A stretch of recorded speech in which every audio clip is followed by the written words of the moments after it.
बिस्मिल्लाहिर्रहमानिर्रहीम। अस्सलाम वालेकुम नाज़रीन, मैं हूँ आमशरी आरिफ हमीद भट्टी। आज लाहौर से और पाकिस्तान से मुख्तलिफ खबरें और उनका तजिया देंगे। नाज़रीन, बिला आखिर नेतन्याहू और डोनाल्ड ट्रंप की आपस में टेलीफोन पर सख्त लफ्ज़ों का इस्तेमाल हुआ। डोनाल्ड ट्रंप ने कहा अगर मैं ना होता आज इसराइल भी ना होता, लेकिन इसके बावजूद इसराइल लेबनान और ईरान के साथ जंगे झड़पें जारी हैं। दूसरी तरफ गिलगित बल्तिस्तानिया में होने वाला इलेक्शन दुनिया का पाकिस्तान का मुतनाज़ा तरीन बन गया। मुस्लिम लीग नून और पीपल्स पार्टी को सरकारी प्रोटोकॉल में इलेक्शन कैंपेन चलाई रही और पीटीआई के लिए नो गो एरिया बना दिया गया। जैसे डयाला जेल पीटीआई पाकिस्तान तहरीक इंसाफ के लिए नो गो एरिया, वैसे ही गिलगित बल्तिस्तान में इलेक्शन में फिर सलमान अकरम राजा को भी गुज़श्ता रोज़ रोक दिया गया, जिस पर पीटीआई ने कहा और गिलगित बल्तिस्तानी अवाम का दावा है कि हम अपना मैंडेट नहीं चोरी होने देंगे। दूसरी तरफ आज़ाद कश्मीर एक्शन कमेटी ने हुकूमत से मुज़ाकरात मनसूख कर दिए। उन्होंने कहा जब तक महाजरीन की सीटें ख़त्म नहीं होती हमारी जदोजहद जारी रहेगी और उन्होंने हुकूमत के आल पार्टी कॉन्फ्रेंस का बाइकाट किया और उन्होंने कहा कि ये हुकूमत ने हमें टाल मटोल कर रहे हैं, हम अपनी आवाम पर पाकिस्तान के महाजरीन की सीटें नहीं देंगे, इसके लिए जो भी अंजाम हो और ये जदोजहद जारी रहेगी। अब 9 को वो योम जनून मना रहे हैं। हुकूमत को संगीनी का अंदाज़ा शायद नहीं है। दूसरी तरफ पीपल्स पार्टी और नून लीग में बज़ाहिर फ्रेंडली अपोजिशन जारी है। 28वीं तरमीम के बाद आज कहा जा रहा है कि एहसन इकबाल ने पाकिस्तान पीपल्स पार्टी के तोकीर और शेरी रहमान को ब्रीफिंग दी और वो बिलावल भुट्टो कह रहे हैं कि मैं 28वीं तरमीम में 18वीं तरमीम का खात्मा नहीं होने दूंगा। मुल्क के हालात पेचीदा से पेचीदा होते जा रहे हैं। इंटरनेशनल इन्वेस्टमेंट से लेकर पाकिस्तानी इन्वेस्टर, ताजर से लेकर किसान, सियासतदान से लेकर वकील, वकील से लेकर जज से लेकर साफी, साफी से लेकर आम शहरी सख्त परेशानी में मुब्तला है और हुकूमत ऐसे लगता है कि नींद में गाफिल हैं और हकायक से चश्म पोशी कर रहे हैं। जैसे खूनहार बिल्ली किसी माशरे की तरफ जाए और वो कबूतर की तरह आंखें बंद कर ले। पाकिस्तानी हुकूमत का भी ये हाल है। चारों सूबों में अवाम में गम व गुस्सा, महंगाई, बेरोज़गारी, लाकानूनीत और इंतकामी कार्रवाइयों के खिलाफ ऐसा लावा फट रहा है जो मुल्क के लिए किसी भी तरीके से पुरअमन नहीं। लेकिन मौजूदा मुस्लिम लीग नून और पीपल्स पार्टी सिर्फ चाहती है कि इमरान खान जेल में रहे, पीटीआई का वजूद ख़त्म हो जाए, लेकिन अवाम कहती है पीटीआई है तो हम हैं तो पीटीआई है। यानी कि 80% मकबूलियत पाकिस्तान के किसी भी शहर, किसी भी कस्बे, किसी भी ज़िले, किसी भी सूबे में कर लें तो बज़ाहिर पीटीआई बिल्कुल आगे जा रही है। दोस्तों, आज के आप मुख्तलिफ खबरें सुनेंगे तो हैरान हो जाएंगे कि पाकिस्तान को किस मनपसंद तरीके से चलाया जा रहा है। यहाँ ना आइन है, ना कानून है, ना इंसानी हकूक़ है। माजी में इन पीपल्स पार्टी और नून लीग ने 80-90 4-5 दहाइयों से इक़्तिदार किया, लेकिन अवाम का बेहाल हो गया और अवाम में इस वक्त चोरबदारी, लूट मचार और आइन को फुटबॉल की तरह खेला जा रहा है। बजट में ताख़ीर हुई क्यों? आखिर सवाल तो ये है क्योंकि इत्तेहादी राज़ी नहीं हो रहे। इत्तेहादी से मुराद पीपल्स पार्टी और नून लीग के फासले अलग है, लेकिन ज़ाती मुखालिफ इमरान खान होने की वजह से एक दूसरे के मफाद के लिए दस्तों गिरेबान हैं।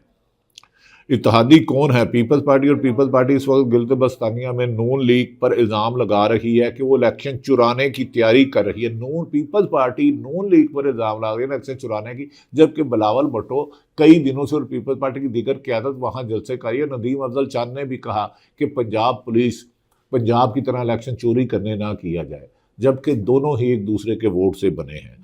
इलेक्शन चुराने की पीपल्स पार्टी के मुताबिक कि नून लीग तैयारी करे, यानी कि इस्लामाबाद में गले मिलते हैं और गिलगित में एक दूसरे के खिलाफ इलेक्शन कमीशन जाते हैं और यही मसनूई जंग है कि तासुर ये देना चाहते हैं ये दो जमातें हैं, जबकि असल जमात अवाम यानी कि जो 80% पाक इमरानी पीटी इमरान खान की बहनों से गुज़श्ता रोज़ मुलाकात ना करने देने पर भी पीटीआई ने सख्त एहतजाज किया है कि मौजूदा हुक्मरान अदालतों को मजाक बना लिया, आइन को मजाक बना लिया, फुटबॉल की तरह खेल रहे हैं। नाज़रीन, उधर पीटीआई ने 10 जून को एहतजाज का ऐलान किया है, लेकिन खुद पार्टी के अंदर ही आवाज़ें आई हैं कि ये कैसा एहतजाज है जिसका पार्टी को ही पता नहीं। पीटीआई में आपस में भी इख्तलाफात खुल के मासवाए एक इमरान खान के पूरी पीटीआई नुक्ते पर एक है कि इमरान खान को रिहा होना चाहिए, लेकिन ना अदालती रिलीफ मिल रहा है, ना सियासी जदोजहद की इजाज़त दे रही है। और ये एक नहायत ही संगीन हालात की अक्कासी कर रही है। और ये दूसरी तरफ करा ना पार्टी को पता है ना हमें पता है, और ये सब हो रहा है जबकि दुनिया में कुवैत का एयरपोर्ट जल रहा है। कुवैत का एयरपोर्ट जल रहा है। इंटरनेशनल मीडिया के मुताबिक ट्रंप ने नेतन्याहू को फ़ोन पर पागल और नाशुक्रा कह दिया है। वह वैसे तो पाकिस्तान की हुकूमत भी नाशुक्री है। मौजूदा इस्टेब्लिशमेंट इन्हें लाई तो 2022 में इन सब पर मुकदमात थे, ये बीमार रहते थे। जब से इक़्तिदार मिला इनकी बीमारियां भी चले गई और मुकदमात भी ख़त्म हो गए, प्रॉपर्टी में अरबों रुपए इजाफा हो गया और मुल्क मज़ीद मकरूज हो गया। नेतन्याहू को फ़ोन पर डोनाल्ड ट्रंप ने पागल नाशुक्रा कह दिया। नेतन्याहू ने फ़ोन काट कर लिबनान पर हमले जारी रखे हुए हैं, तो बैठ जाइए, आज बहुत कुछ है। शुरू करते हैं बजट। 10 जून को पेश होने की खबरें आ रही हैं। पहले 5 जून तारीख थी, फिर बदल गई।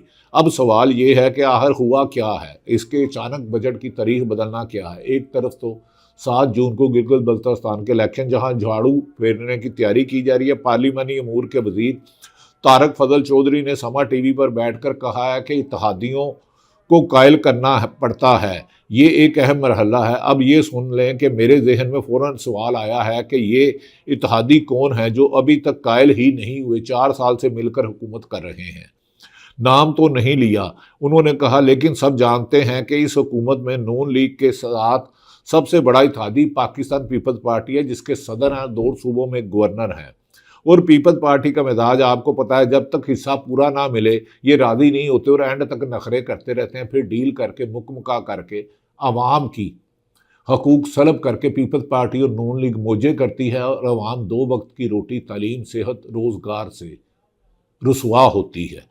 अब ज़रा गौर करें कि इस बजट में कौमी शाहराहों के लिए बड़ी रकम रखी गई है, जो नून लीग का पसंदीदा काम है। लंबा नोट और तरक्याती फंड पे रखो, खाओ, लुटो, फुटो तो नठो।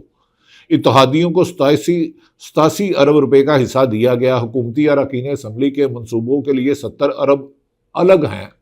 मनसूबों के लिए 70 अलग हैं। इसमें लगते कितने और खाए कितने जाते हैं ये तो वक्त ही बताएगा, क्योंकि पाकिस्तान में आज़ादी राय पर कदगन लग चुकी है, राइट टू इन्फॉर्मेशन ख़त्म हो चुका है। फिर भी इत्तेहादी राज़ी नहीं है, यानी बात रकम की नहीं है, बात असर रसूख की है, कंट्रोल की है। जब वज़ीर आज़म साहब से पूछा गया कि कोई इजाफी कानून साजी तो नहीं हो रही बजट से पहले, तो उन्होंने फ़ौरन कहा कि इसमें 1% भी सच्चाई नहीं है। वज़ीर आज़म शहबाज शरीफ के मुताबिक 1% भी सच्चाई नहीं है। दोस्तों, जब कोई बगैर पूछे सफाई देने लगे तो समझ लें कि अंदर कुछ ना कुछ ज़रूर काला है। दाल नहीं काली, बल्कि दाल में ही, काली दाल में सब कुछ है। महंगाई 11.66% रिकॉर्ड है, बल्कि कुछ लोग कहते हैं महंगाई तकरीबन 15% से ज़्यादा हो चुकी है, जो 2 साल की बुलंद तरीन सतह पर है। तो एक तरफ IMF की सख्त शराइत, दूसरी तरफ इत्तेहादियों के नखरे और डिमांडें, इत्तेहादी को नखरे, डिमांडें, और दरमियान में अवाम जो हर महीने महंगाई की चक्की में पिसते जा रहे हैं और हालो बेहाल हो गए हैं। ये है असल बजट की कहानी।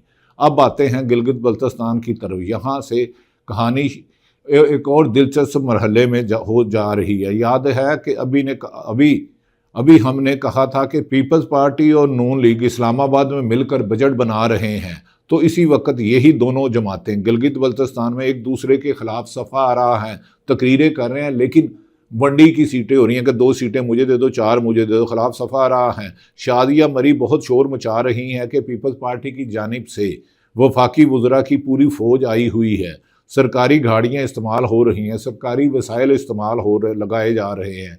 उन्होंने इलेक्शन कमीशन से मुतालबा किया है कि वफाकी वज़रा के ख़िलाफ़ कार्रवाई की जाए। और ये भी शादिया मरी ने वो बात कही है जो असल में सबसे अहम है। उन्होंने 2024 के आम इंतखाबात याद दिलाए हैं, जब इनके मुताबिक पीपल्स पार्टी की 9 नशिस्तें फार्म 47 के ज़रिए छीन ली गई थी और बिलावल भुट्टो ने खुद गिलगित के अवाम को कहा था कि अपने वोट और अपने फार्म 45 की हिफाजत करें। और पीपल्स पार्टी को पंजाब वाला जख्म अभी तक याद है, लेकिन असल जख्म तो PTI को लगा, जिनकी 200 सीटों से बजाय उनकी सीटें 90 कर दी गई।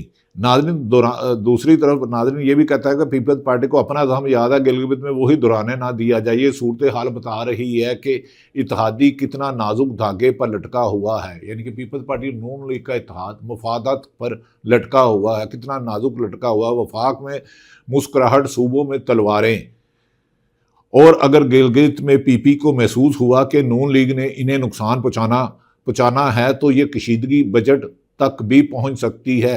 सब कुछ ऐसे में जुड़ा हुआ है। और अभी हमने पीटीआई का जिक्र नहीं किया, जो असल हकीकत है, अवामी ताकत है चारों सूबों में, गिलगित बल्तिस्तान में और आज़ाद कश्मीर में नहीं किया। 10 जून को जब बजट पेश होगा तो इस दिन पीटीआई के एमएनएज और एमपीएज ने एहतजाज का ऐलान कर रखा है। दमादम मस्त कलंदर होगा, क्योंकि मुस्लिम लीग नून और पीपल्स पार्टी पर वोट बैंक ही नहीं है, स्ट्रीट पावर सिर्फ इमरान खान के नाम, जो डयाला जेल में बंद है।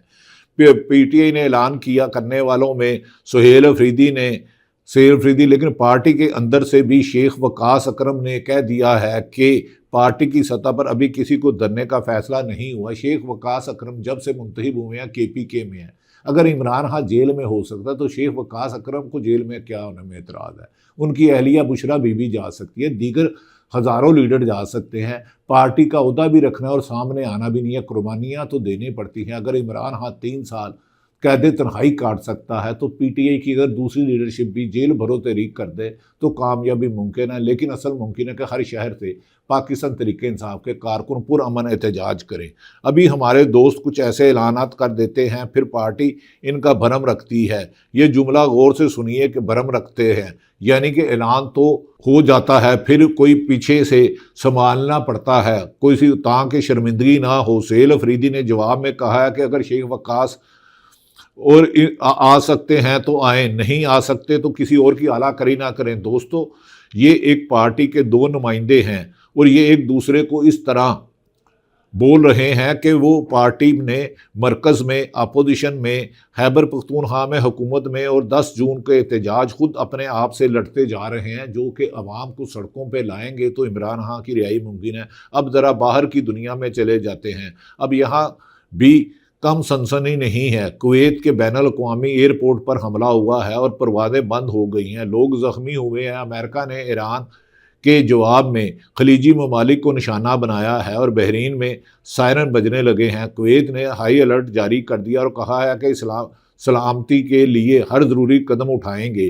पूरी खलीज आग के दहाने पर खड़ी है, लेकिन डोनाल्ड ट्रंप मुज़ाकरात की बजाय जंग को लिंगर ऑन कर रहा है। और इस सब के दरमियान ट्रंप और नेतन्याहू का वो किस्सा जिसका किसी ने तवक्को नहीं की थी।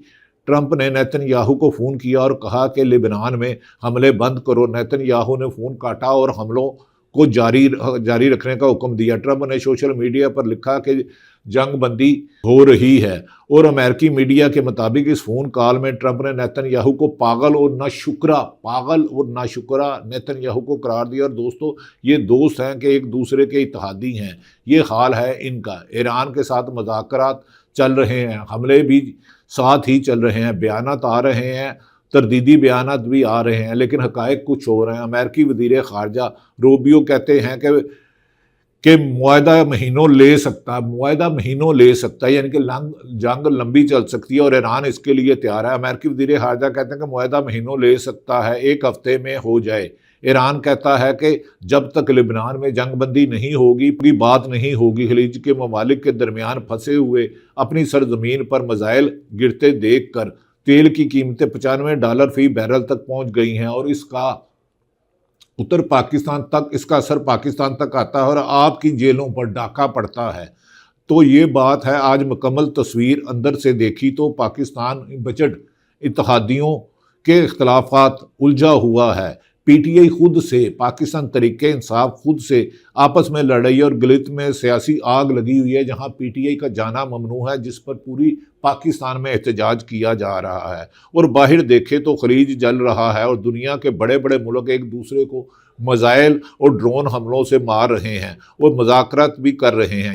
तमाम हालात पाकिस्तानी अंदरूनी रखे। अगर गिलगित बल्तिस्तान में पंजाब की तरह इलेक्शन चोरी किया गया 8 फरवरी 2024 की तरह, तो अवामी रिएक्शन आने का गैर जानिबदार हलकों के बाद खासा इम्कान है। अल्लाह ताला पाकिस्तान का हामी और नासिर हो। पाकिस्तान जिंदाबाद।